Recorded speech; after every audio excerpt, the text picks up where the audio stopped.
And again, thank you so much for taking some time out of your busy days today to meet with me. Sandra Hess, founder of DTC Wine Workshops.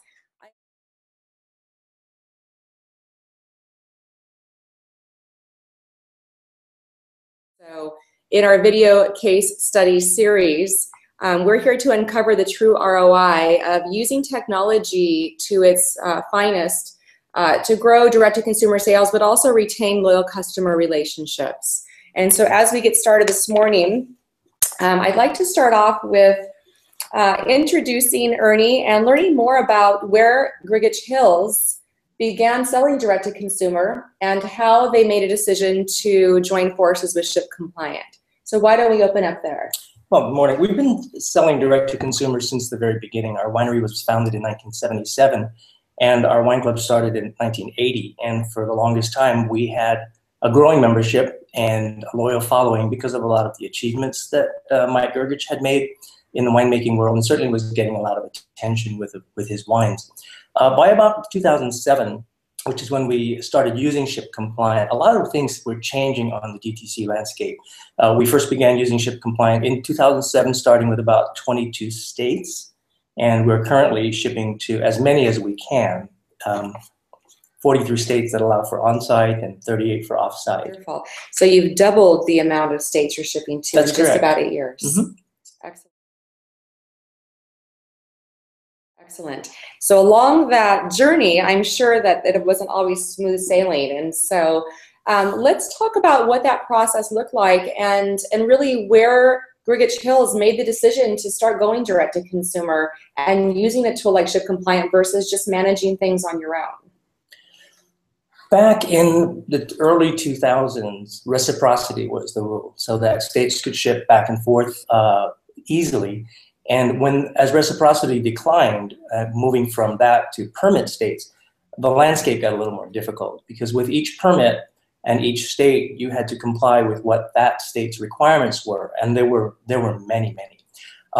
So this was easier said than done because, for example, the permit and license state setup requirements, tax collection, periodic reporting, and then there was actually observing the rules like gallon, liter, or bottle limitations per shipment, per person, per household, in a given month, in a given 62-day rolling period. There were also limits by calendar year. And in some cases, there were limits not by calendar year, but by the state's fiscal year, which made it even more difficult. Sure. Bottle limitation. Maine, you can't ship 375s into.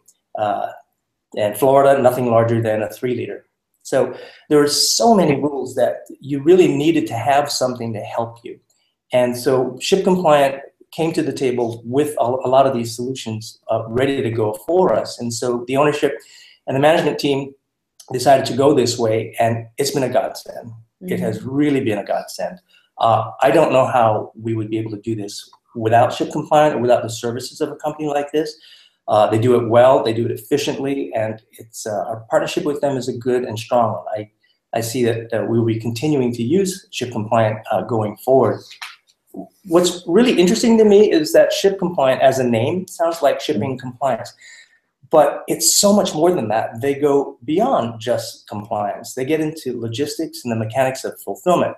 For example, they have their fulfillment management interface, which enables us, after the orders are uploaded through their system and cleared compliance, to manage the actual shipping process, which is very, very complicated.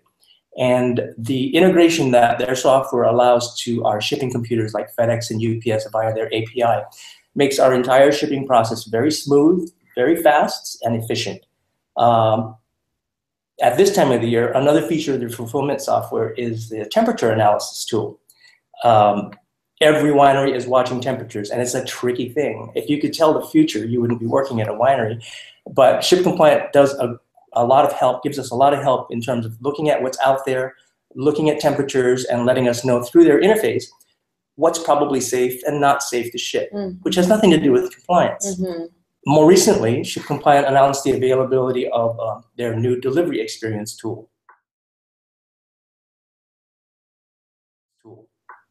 And I saw a demo of this last May at a DTC conference, and I was really excited with what I saw.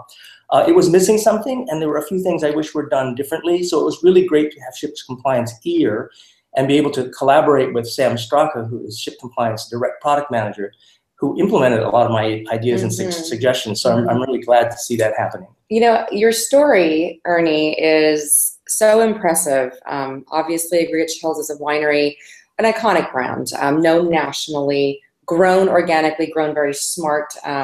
And your team has decided to embrace technology to really maximize the ability to sell to a national audience, but also to retain customers. So, Jeff, I'm going to go ahead and turn this next question over to you. Okay. Hearing Ernie's story about how they've doubled the number of states they ship to using the ShipCompliant tools, what are your thoughts? I'd like to hear from you how you've seen consumer demand change. So first of all, thank you very much, Sandra and Ernie. It's really nice to be here with you. And I want to say right out of the gate that we really value the relationship that we have with Grgich Hills. Yeah, things have changed significantly. As Ernie mentioned, even going back to about 2005, they joined in about 2007, but in 2005, of course, you had the Granholm versus Heald Supreme Court decision, and that changed everything for direct shipping. And so you saw the number of states grow, for offsite sales from in the 20s to, now I think 43 for offsite sales. That's just tremendous change. We put out a report every year with Wines and Vines magazine that kind of surveys the direct-to-consumer shipping industry. And so back when they started, this was less than a $1 billion industry. Last year, when we did our 2015 report, which is looking at 2014 data, we reported $1.82 billion in sales. And if things continue into throughout the rest of 2015, like we've seen so far, this is going to be north of a $2 billion industry. On top of that, you are seeing, I think, a big change in consumer expectations. Amazon and Zappos and the like are really kind of changing the nature of our expectations. And I think that wineries are in a position where they have to start to think about, like, how do I keep up with that? I'm an Amazon Prime member. And so when I buy stuff online, I expect it to be fast, to get there almost the next day. And I expect to know where it is and if there's any issues with that. So one of the things that we do at ShipCompliant is really an easy concept, and that is to listen. So as Ernie mentioned, our capabilities have changed, and that's because what we do is we listen to people like Ernie.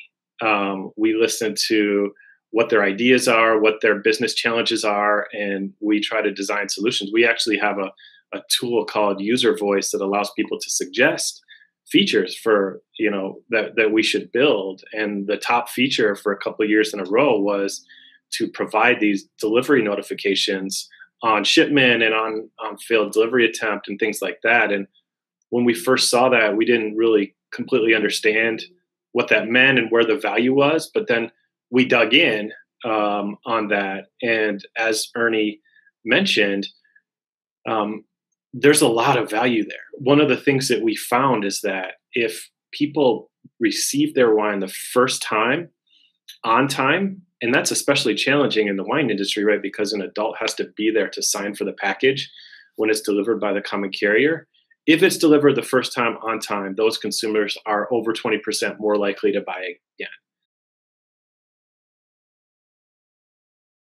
And to reference the ShipCompliant Direct Report 2014 wrap-up, we saw the most significant increase in wines shipped year over year at 15.5% jump. And so there's obviously an opportunity for wineries to really look at the future of going more and more direct with shipments. It's not always an easy thing, though, to ship wine. We talk about Amazon and Zappos, and my husband and I, we buy everything from our slippers to our televisions on Amazon Prime. And so I get what you're saying there, Jeff. And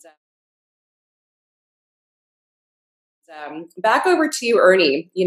We talked earlier about the fact that you've doubled the amount of states you ship to. And it sounds like that's really been an organic decision in response to what your national buying audience has demanded.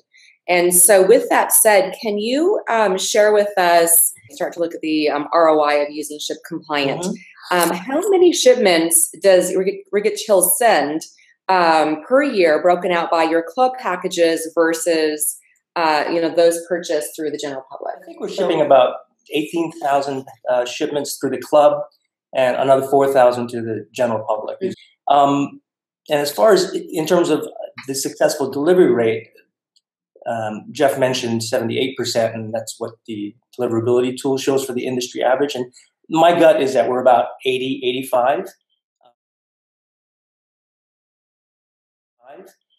So we're sort of on par, at least for the last 3 months, because that's what the deliverability tool tells us. I will say, however, that mid-June to mid-August, which is what we're in right now, they're not our peak shipping months. So it's not really a good time to sample. The dashboard is counting just over 4,400 packages in the last 3 months. We're expecting twice that in the next 4 after December. 3 club shipments, high season, the holidays. It's going to get a lot busier. One of the things that we're doing to improve the successful delivery is checking the en route portion of the dashboard daily, which provides a snapshot of everything in transit. So this is their deliverability tool. And what I'm able to do is go to this tool in the morning and just look at it, and I can see everything that's moving. I can see everything that needs to be prepared for shipping, and then I can see everything that's moving. And in one snapshot, I'll know what packages are being held, what packages are failing. First attempt, second attempt, third attempt. Since this information is real time, though, it's not very efficient or practical for the staff to be checking it over and over throughout the course of the day. So we've taken advantage of yet another feature of delivery experience, and that is to CC ourselves to notifications. Not all of them, but the important ones. So as soon as a package fails a second or a third delivery attempt, we immediately get an email message, the same as the recipient. When it pops into our service queue, we're able to respond to it immediately. It's kind of cool because we're able to call the customer and honestly say that the carrier just tried to deliver something to them and couldn't. Our customers respond very favorably to this just-in-time, real-time customer service. Our feeling is the phone call is better than sending yet another email because they already got one from the carrier. They got one from us via ShipCompliant and delivery tools, delivery experience tools. And they get another one from when it failed delivery attempt. So it doesn't make sense to send another email. Here's where we let automation help us to the degree that it can. But at some point, you need to just pick up the phone and call. And that's where the customers really do appreciate the service that we extend. And this is where we really rely on what ShipCompliant does, because it makes it so easy. It puts everything in one place. You can go to the tool. You can see everything about that package's movement. More importantly, you can see all of the contact information right there. The email address, the phone number, customer's name. You can tell if it's a gift, and you can respond to the customer very live. Just the other day, I called a customer, and he had just failed his second delivery attempt. So I called him. He picked up the phone, and he said, and I asked for him, and he said, "Who is this?" I said, "Ernie from Grgich Hills. I'm tracking your package, and I see that they just missed the second attempt." And he was really appreciative because he said, "That's okay. I'm at FedEx. I have the wine in the back of my car. I just picked it up." Very, very appreciative. Nice. And that's the kind of experience we want them to have, because now he's gone, and FedEx wasn't the one that ended the sentence, but Grgich Hills did. And that's really what we're going after. So you're an interesting case study in the fact that Grgich Hills has really taken the time to not only use the ShipCompliant tools available to you, but to maximize use of those tools and collaborate with your technical partner. And I think that's really the key difference that I'm seeing in today's case study. You have really expanded the use of those tools, but also layered your own customer service processes on top of those tools to ensure that customers are getting the same type of experience post-visit. So they have a great time here at Grgich Hills. They fall in love with your wines. They're club members for life. But really, what does it mean then in between visits? How is your service then being extended? And you have the opportunity from a shipping and fulfillment perspective to make sure that that experience is exceptional. And so I really appreciate you sharing that story with us. I'd like to learn more about, how ShipCompliant is helping wineries truly take advantage of the power of integrated solutions through e-commerce backends and so forth. Yeah, it's kind of the foundation of how ShipCompliant works as a platform. If you look at roughly, I think 7 million shipments that we facilitate direct to consumer each year, or something like that, almost 80% of those come in via our API. And that's actually pretty important from our perspective. So number one, what a real, and we stress the importance of real-time compliance checks. What that allows you to do, first of all, is collect accurate destination-based sales tax, right? So when you're a winery and you're going to get permits in these 43 states, most of them are going to require you to then first register with the Department of Revenue, and you're going to have an obligation to pay local taxes and that kind of thing. So if you don't have a good engine to calculate those real-time rates, then you're going to actually be leaving a lot of money on the table, and that can be thousands of dollars per quarter. And so accurate sales tax, extremely important. But then, the compliance check then really helps you facilitate orders. When we first rolled out our compliance checks in like 2005, we were thinking, hey, it's important to put blocks on these shipments so that we're not making non-compliant shipments, that our wineries are not going to make those shipments. And that's true, right? We want our wineries not to make any non-compliant shipments, but what's more important is that we help them make compliant shipments, right? So if a customer is trying to order now, they're in North Carolina, let's say there's a 2 case per month volume limit. If they've already ordered a case and they're trying to, to order 18 bottles, you're not going to be able to make that particular shipment right now. But guess what? September 1st is right around the corner. So maybe you do 12 bottles now, 6 bottles later. Maybe you hold the whole shipment until September 1st, which is right around the corner on Tuesday.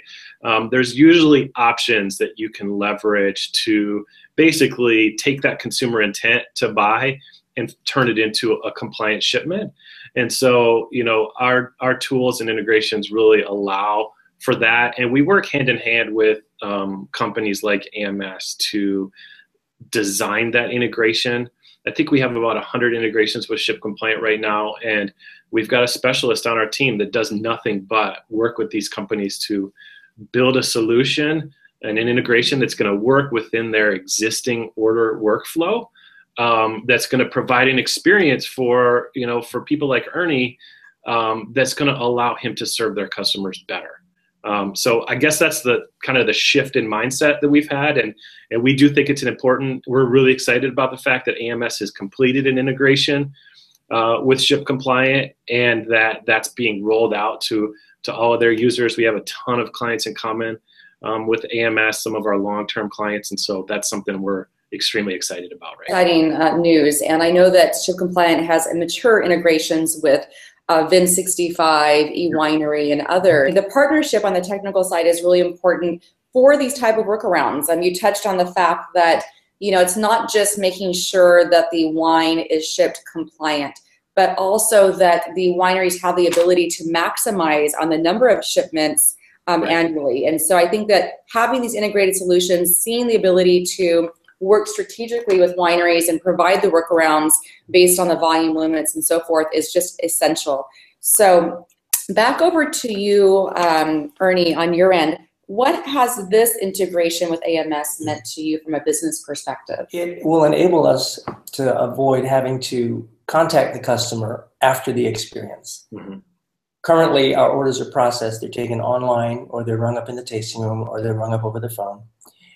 The transaction is complete, fond farewell.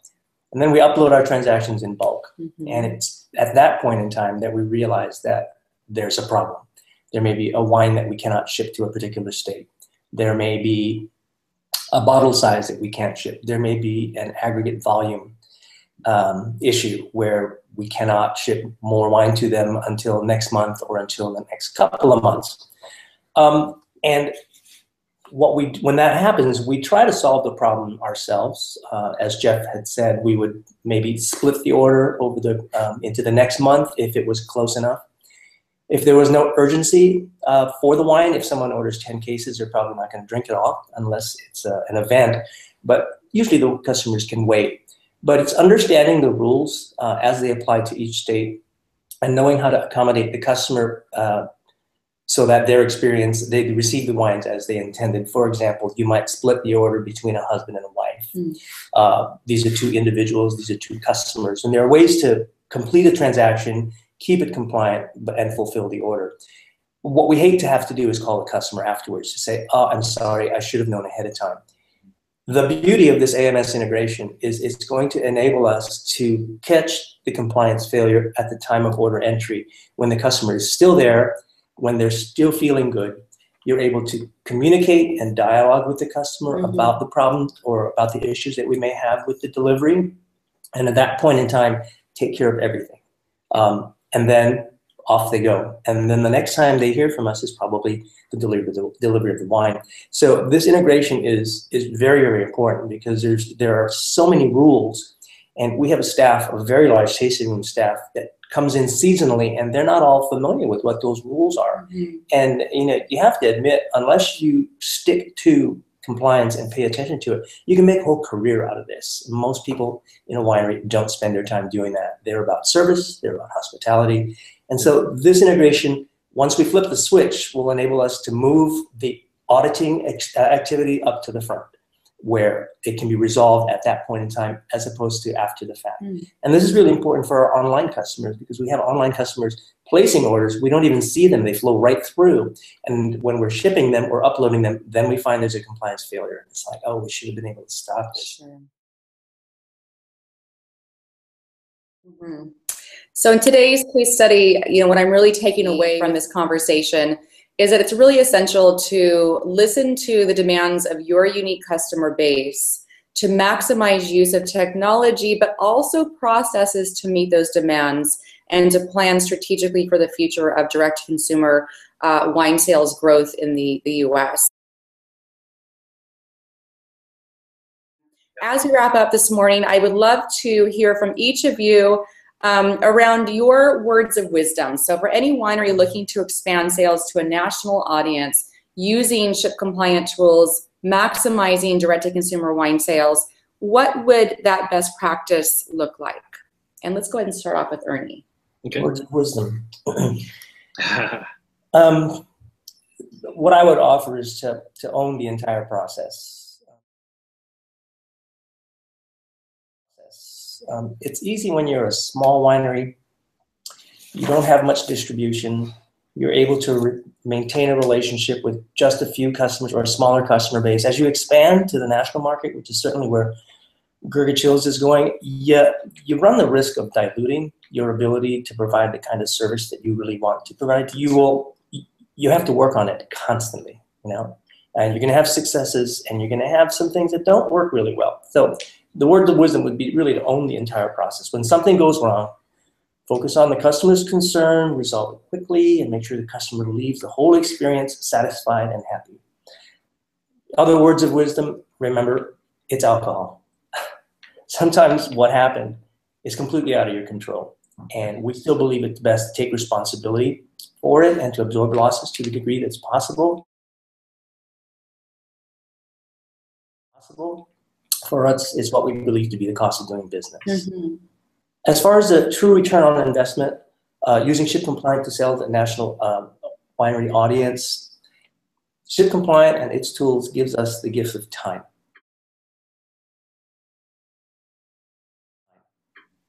It performs its compliance services in a heartbeat. Fast, accurate, reliable. We don't have to hire or dedicate staff here to know and follow all the rules. So with this time, we're able here to turn our attention to areas of customer experience that usually get overlooked. And in this case, the entire delivery experience itself and the fond farewell from Grgich Hills, we're able to extend with delivery confirmations. What we're looking for is to create a wine buying and delivery experience that is enjoyable and that one that the consumer would be happy to repeat. To Jeff's point, successful first-time delivery are likely to just repeat that experience. So we're looking for dissatisfied customers to become our advocates and become ambassadors to the winery, to our wines and our customer service.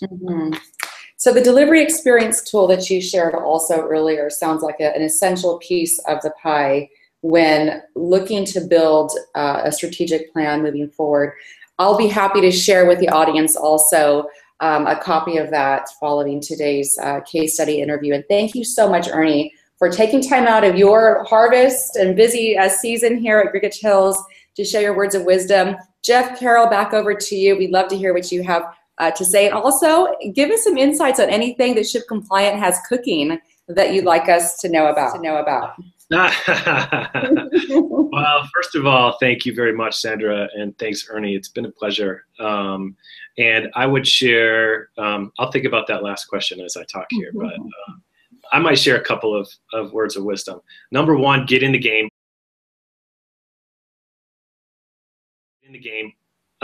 If you're not in the direct-to-consumer game, jump in, get started. It's growing. It's a great way to build your brand and to connect with your customers directly. Even if you have a really strong distribution presence, you're still out there building your brand, which is going to increase your 3-tier sales. Number two, hire great people. If you have somebody like Ernie on your staff that really understands customers and knows how to make a program work, that's your key to success, right? And those people are hard to find. So I would say that's almost my number one piece of advice is, take time to get awesome people that are going to connect with your customers and represent your brand and your story throughout the entire process. And then, as you build your program, you want to really pick your state strategically. Some are really easy and cheap. Some are really hard and expensive.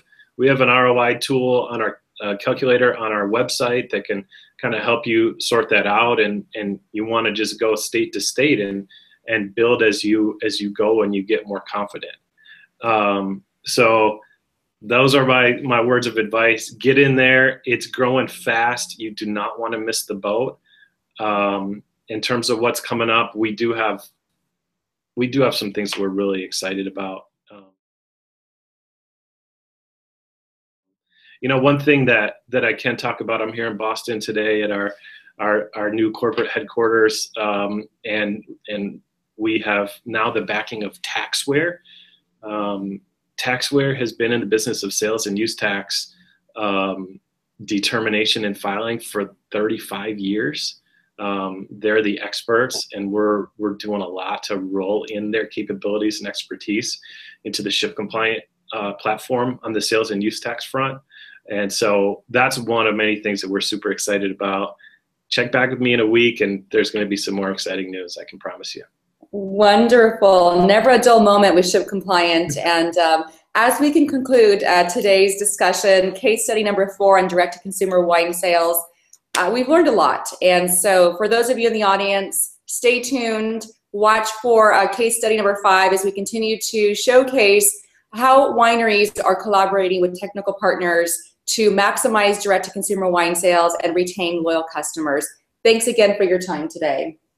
Thank you, Sandra. It's been a pleasure.